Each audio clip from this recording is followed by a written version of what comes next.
All right, what's up, guys? Jackson Abe here today, and today we're going to talk about how eating healthy really isn't as expensive as you think it is. A lot of people come up with this excuse, whether they don't want to go grocery shopping, whether they don't want to meal prep, they claim they don't have time for it, which is another excuse that's bullshit.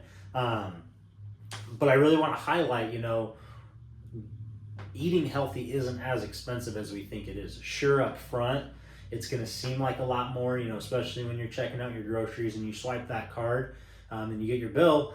It is going to be a little expensive up front, but what people really don't consider is how you can save and store certain things, how certain things that you could buy in bulk will last longer. And it really isn't that bad in the grand scheme of things over, months and years as compared to daily spending habits that don't seem that bad that day. And, most people really aren't actively checking their bank accounts or tracking their finances like they should be. So it really doesn't seem that bad until you go to add it up at the end of at the end of the week or at the end of the month. And you're really spending a lot more money on pretty much less healthier items and getting less out of them than what you could by buying just really high quality nutrients from the grocery store. So we're going to go over this a little bit.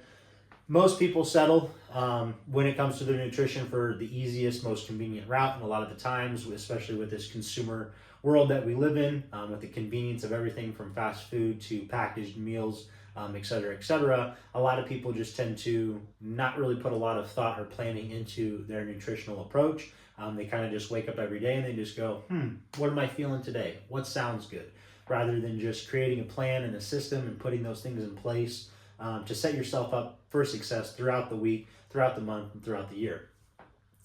For example, if you go to a gas station, you want to buy a slice of pizza, you want to buy a breakfast sandwich, you want to buy a bottle of water, all these things are going to add up and be pretty expensive. A gas station slice of pizza or a breakfast sandwich is going to be anywhere between $3 and $5. If you go buy a bottle of water from the gas station, it's definitely not going to be as cheap as buying, a gallon or a 5-gallon jug from the store, to keep at your home, or just utilizing. Hopefully, your gym has, a water fountain where you can refill your water bottle. Things of those natures go a lot. Carry you a lot longer rather than just buying a bottle of water from the gas station. Even if there's deals, you're not saving any money. But you want to buy ready to drink single serve protein shakes. Those are going to be between $3.50 and $5. Keep in mind, these are all just round numbers. Even if you want to buy like a small protein bar at the gas station, it's not going to be any less than $3 per protein bar. Whereas you can go to the store and buy a pack of 4 to 6 protein bars for $8 to $10, and just the average of what each individual bar costs is going to be less than what you're paying, for at the gas station. Or even if you go buy a single serve one from like Hy-Vee or Walmart, like they're marked up in price for a reason, because it's the convenience factor, right? Well, supply and demand, you're going to have to pay that convenience factor. But again, like when we go over fruit, a gas station piece of fruit is going to cost you more than $1 per piece of fruit that you buy. So if you buy one banana, you're going to spend more than $1 on that banana. Whereas if you just buy your bananas in bulk, you're paying less than $1 per pound of bananas. I think I can get 7 or 8 bananas at the store for the week, and it's not even $4. And same with apples. Like you can buy a whole bag of apples that are decent size that has anywhere between 7 and 12 apples, whatever bag of apples that you choose to buy, and it's going to be $4. But you go to the gas station, it's going to be at least $1, if not more than $1 for one singular apple. And then this just kind of hones in on the whole fast food, breakfast, lunch thing. Prices nowadays are absolutely insane on everything. You can't go to Taco Bell anymore and get 7 different items for literally $7 or $7.50 after tax, whatever. That doesn't really exist anymore. I mean, it does, but it doesn't. And even then, like, is that really what you want to be putting in your body and fueling yourself with? And I just think a lot of people, again, just see the convenience factor in it. They don't really pay mind to, like, okay, if I just go buy all this at the grocery store, it's definitely going to last me longer than a week, or some things will. Like you buy your 60 count eggs. My household goes through eggs like crazy, but if you don't go through eggs like crazy, that 60 count eggs is going to last you a lot longer than a week. And same with tub of protein. The tub of protein I buy is the Optimum Nutrition brand. It has, I think, 24 servings of protein in it. It's about 26 bucks. That's really freaking hard to beat, especially when I can just put some milk in, the shaker and, protein. I got a 40-gram protein shake right there that is way cheaper and beats the single serve protein shake that you buy at the gas station. Now, I will say, when you're in a pinch or when you're in a bind, things like the ready to drink protein shake, a protein bar, or a piece of fruit from the gas station definitely suffice when we don't have what we need on hand. But at the same time, if you're going to the grocery store and preparing your meals, and like I said, setting up a system that you can implement in your life and carry with you every single day, you're always going to be prepared. You're always going to have things with you, right? And so I think this is really important to highlight, again, because too many people focus on the convenience factor and think that they're saving money, when in reality, this seems like quite a bit, but a gallon of milk's probably $4. Okay, your one singular ready to drink protein shake is $4. You'd have to buy this 5 days a week if you're going to the gas station to supply yourself with your needs. Rather, this gallon of milk that's $4 is going to last you, hopefully 5-ish, 7, 8 days, right? So you think you're saving money in the short term because you're like, oh, it's not that much. And it seems like it's a lot when you buy this stuff because, like I said, you just get that one large bill when you're done checking out.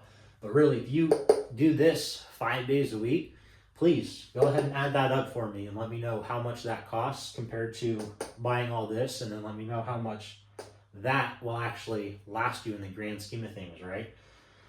I think this is just, in my opinion, I think, like I said, a lot of people just rely on the convenience factor of things and they don't really take the time to sit down and game plan and create a system of, okay, how long will a 20-pound bag of rice truly last me? How long will this tub of protein last me? How long can I make a 60-count carton of eggs last? Things of that nature, right? Like every single week, you're probably gonna have to go buy your Greek yogurt, your ground beef, your chicken, maybe some fruit, your fresh fruit. But like tortillas, you may not have a tortilla every single day, so those tortillas are going to last you a little bit longer than 7 days. Bag of potatoes, extremely cheap, lots of fuel, it fills you up. Extremely cheap, extremely simple. And that's the other aspect of this is you can grow a lot of your foods in your backyard that is even going to save you more money and definitely provide you with higher quality nutrients than what we can actually get at the store. Now, I will say I am a big fan of frozen vegetables and frozen berries because they tend to be a lot fresher than actual fresh fruit, right? So a lot of the times vegetables and not necessarily berries, but frozen veggies and fruit, they are typically just picked and they're frozen immediately, right? And so that freshness doesn't really leave per se because they're frozen. It's kind of like if you buy, a half a cow or a full cow or whatever, right? The cow is slaughtered, processed, and then it's frozen immediately, so that way it is preserved. It can last longer, and that way the freshness of the cow can last, even if you're picking out that steak from the freezer 6 months from now. I just think a lot of people don't do themselves justice and sit down and really game plan of like, what can I make work for myself?